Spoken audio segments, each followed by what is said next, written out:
Is it a Micra or not? Nissan's Micra has been a familiar sight on the road for decades. The Japanese car maker rolled out the Micra 35 years ago, but this one looks different.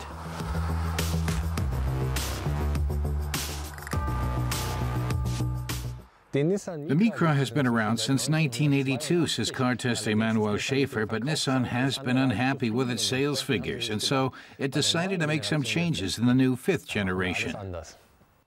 The Micra has grown large enough to play in the same league as the VW Polo and Opel Corsa. No wonder, it's built in the same French factory as the Renault Clio. Externally, at almost 4 meters long, the Micra looks sporty. A black spoiler lip outlines the front skirt, and dynamic beads surround elongated headlights.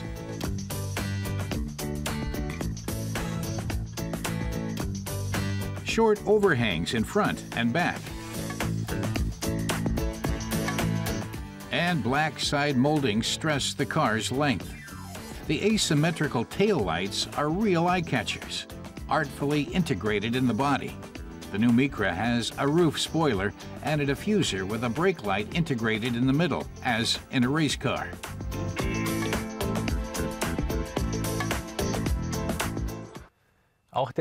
Emmanuel notes that the Micra isn't exactly spacious. In the back seat, he doesn't have much legroom, and the ceiling's low too. But its competitors in this segment aren't much different. The Micra has 300 liters cargo space, 51 fewer than the newly expanded trunk of the VW Polo. In the interior, a horde of buttons in the center console and on the steering wheel control the car's functions. At the lower left, beside the start-stop function, is the button for the lane departure assist, which keeps the car from drifting over those pesky white or yellow lines. But it usually costs an additional 500 euros. The Micra comes with a choice of 5 different trim levels. The equipment, design, and safety systems are fresh and unusual, Emmanuel says, but the engines are humdrum. Only 3 are available, 2 gasoline-powered and a diesel. The diesel and the larger gasoline engine produce 66 kilowatts, and the cars they power move relatively slowly. Emmanuel wonders whether the Micra with the 55-kilowatt gasoline engine would just hold up traffic.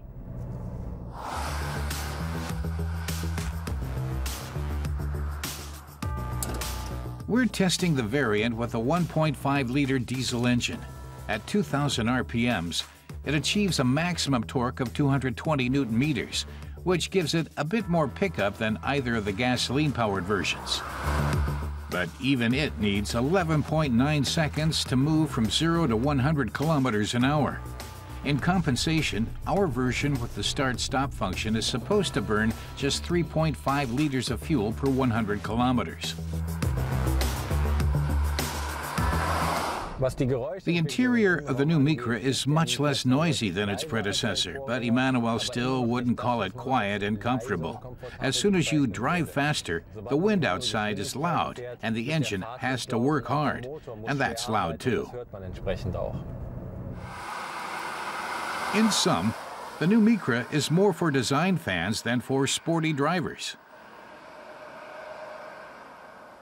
From the back, it resembles the Seat Ibiza. From the side, the Renault Clio. And from head-on, the Honda Jazz. But altogether, it's a package of its own. The new Micra is a challenge to the others in the small car segment. But every change has winners and losers. The loser here is the Nissan Note. The now larger Micra will be replacing its bigger brother in the future.